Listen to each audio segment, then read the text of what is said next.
वो बहुत होनहार थी। कड़ी मेहनत के बाद वो डॉक्टर भी बन गई और माँ बाप और उसका सपना पूरा हो गया। कई सपने और भी थे जिन्हें पूरा करना था, लेकिन सारे सपनों के साथ वो इस दुनिया से ही चली गई। उसकी बेरहमी से हत्या कर दी गई। उसके चेहरे से लेकर पांव तक कई घाव कर दिए गए। प्राइवेट पार्ट से खून बहता रहा। गर्दन के पास गाल, होंठ, हाथ पर चबाने के निशान थे। उसे देखकर लग रहा था कि कुछ अनहोनी हुई है और पोस्टमार्टम हुआ तो डॉक्टर्स की भी रूह कांप गई। उसे एक दरिंदे ने गिद्ध की तरह नोच दिया था। उसके मुंह में कपड़ा ठूंसा गया था। उसके साथ हैवानियत की गई थी। एक बार दो बार नहीं बल्कि कई बार उसका रेप हुआ था। उसके प्राइवेट पार्ट बुरी तरह से जख्मी थे। खून बहने लगा। वो लड़ी और बचने की उसने पूरी कोशिश की, लेकिन वो जीत नहीं पाई। उसकी लाश को जिसने देखा वो रो पड़ा। ये दर्दनाक कहानी है पश्चिम बंगाल के कोलकाता में सरकारी मेडिकल कॉलेज में काम करने वाली एक ट्रेनी डॉक्टर की। वो रोज की तरह नाइट शिफ्ट पर थी, लेकिन थोड़ा आराम करने के लिए सेमिनार हॉल में कुछ देर के लिए गई थी। लेकिन वो नहीं जानती थी कि वो वहाँ से कभी निकल ही नहीं पाएगी। ये दर्दनाक कहानी पश्चिम बंगाल के कोलकाता की है। वीडियोग्राफी के साथ ट्रेनी डॉक्टर के शव का पोस्टमार्टम किया गया। उसकी जो रिपोर्ट आई उसमें उत्पीड़न के बाद हत्या किए जाने की पुष्टि हुई है। 4 पन्नों की पोस्टमार्टम रिपोर्ट के मुताबिक महिला डॉक्टर के गुप्तांगों पर खून मिला है। वहां से खून बह रहा था। शरीर के बाकी हिस्सों में चोट के निशान मिले हैं। उसकी दोनों आंखों और मुंह से खून बह रहा था। उसके चेहरे और हाथ पर चोट के निशान थे। उसके पेट, बाएं पैर, गर्दन, दाएं हाथ और उंगलियों पर, इसके साथ साथ होठों पर भी चोट के निशान थे। ये हाल किया था उस दरिंदे ने उस ट्रेनी डॉक्टर का। पुलिस के एक अधिकारी का कहना है कि ऐसा लगता है कि आरोपी ने महिला डॉक्टर का रेप किया और उसके बाद उसकी गला घोंटकर हत्या की गई, लेकिन उसने दरिंदगी पूरी दिखाई। उसके शरीर को तार-तार कर दिया। पुलिस ने अब ताला पुलिस थाने में मामला दर्ज किया है। एक आरोपी संजय रॉय को इसमें गिरफ्तार किया गया है। ये गिरफ्तारी कैसे पॉसिबल हुई है ये भी आपको बताएंगे। ये संजय रॉय इस अस्पताल का कर्मचारी नहीं है, लेकिन कई बार वो कैंपस की बिल्डिंग में आते जाते देखा गया है। आरोपी संजय रॉय कोलकाता पुलिस में 4थी बटालियन में सिविल वॉलेंटियर के तौर पर काम करता है। और पुलिस को ये कामयाबी हाथ कैसे लगी, कैसे संजय तक पहुंची? जब पीड़िता के नखूनों में मिली स्किन और ब्लड की जांच की गई तो पाया गया कि खून और स्किन जो है वो आरोपी संजय रॉय के हैं। महिला ने आरोपी से बचने के लिए पूरी ताकत लगाई थी और इसी जद्दोजहद के दौरान आरोपी के हाथों पर गहरी चोट और खरोंचें आई थी, जो कि इस केस में बड़ी लीड साबित हुए हैं।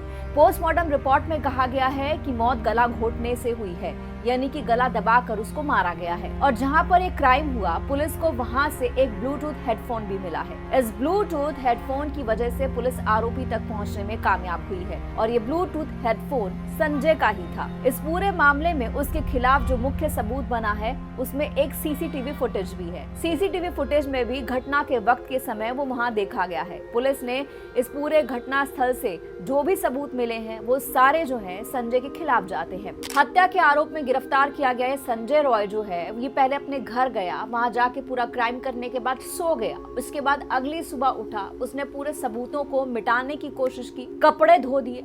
हालांकि आरोपी ने सबूत मिटाने की जो कोशिशें की थी वो नाकाम हुई, क्योंकि इसके जूतों पर खून के निशान मिले थे जो कि ट्रेनी डॉक्टर के थे। संजय रॉय पहले से ही काफी आपराधिक प्रवृत्ति का है और जब पुलिस ने उससे पूछताछ की है तो पूरी डिटेल सामने आई है। संजय 4 शादियां कर चुका है, लेकिन कोई भी पत्नी उसके साथ नहीं रहती है। इनमें से एक बीवी के साथ तो उसने उस वक्त दरिंदगी की जब वो 3 महीने की प्रेग्नेंट थी। केस की जांच कर रहे पुलिस ऑफिसर्स का कहना है कि संजय के खिलाफ कालीघाट पुलिस स्टेशन में उसकी एक पत्नी ने जो है केस भी दर्ज कराया था और ये 2 साल पुरानी शिकायत भी है, लेकिन उस 2 साल पुरानी शिकायत पर कभी संजय के खिलाफ एक्शन नहीं लिया गया। पूछताछ में संजय ने बताया कि लेडी डॉक्टर के साथ जब उसने इस वारदात को, इस कांड को अंजाम दिया, उससे कुछ ही घंटे पहले वो अपने एक दोस्त के साथ 2 बार कालीघाट के रेड लाइट एरिया में गया था और कुछ वक्त बाद वापस आया। इससे पहले संजय और उसका दोस्त रात को 11 बजे के करीब जो है मेडिकल कॉलेज में पहले भी गए थे। हॉस्पिटल में संजय के दोस्त का कोई जान पहचान वाला भर्ती था, उसे देखने के लिए दोनों यहाँ गए थे और 11:30 बजे वो दोनों हॉस्पिटल से निकल गए। लेकिन उसके बाद रेड लाइट एरिया से वो वापस जो है हॉस्पिटल पहुंचे। 3:30 बजे वो हॉस्पिटल में पहुंचे थे और 4:30 बजे निकले। इस 1 घंटे के दौरान उसने लेडी डॉक्टर के साथ रेप किया, उसकी हत्या की। और अब पुलिस ये जानने की कोशिश कर रही है कि सिर्फ इसमें संजय रॉय का ही हाथ है, कि इसके दोस्त भी इसमें शामिल है, क्या इसमें हॉस्पिटल के लोग भी शामिल हैं, क्योंकि हॉस्पिटल के अंदर सीसीटीवी है, बहुत सारे और डॉक्टर्स ड्यूटी पर रहते हैं, पूरा स्टाफ होता है, नर्सेज होती हैं। ऐसे में इस बड़ी घटना को कैसे उसने अंजाम दे दिया। वहीं पश्चिम बंगाल की मुख्यमंत्री ममता बनर्जी ने कहा कि अगर कोलकाता पुलिस संडे तक इस पूरे केस को नहीं सॉर्ट कर पाती है, नहीं सुलझा पाती है, तो इस पूरे मामले की सीबीआई को जांच सौंप दी जाएगी। हालांकि उन्होंने तंज भी कस दिया है कि सीबीआई की जो सफलता की दर है वो बहुत कम है, यानी कि सीबीआई केस सॉल्व ही नहीं कर पाती है, उसके ज्यादातर केसेस अनसॉल्व्ड हैं। तो यहाँ पे पॉलिटिक्स भी शुरू हो गई है। सवाल ये भी उठाया जा रहा है कि अभी तक इस पूरे मामले पर राहुल गांधी, सोनिया गांधी या प्रियंका गांधी ने अभी तक कुछ क्यों नहीं कहा। सोनिया गांधी बेटी हूँ, लड़ सकती हूँ की बात कहती हैं, लेकिन अब वो इस बेटी के लिए आवाज क्यों नहीं उठा रही है। इस पूरे मामले की ममता बनर्जी ने कहा है कि फास्ट ट्रैक कोर्ट में सुनवाई की जाए, इस बात की मांग रखी जाएगी। फिलहाल इस खबर में इतना ही। जो भी आपकी राय हो कमेंट बॉक्स में जरूर कहिएगा। नमस्कार।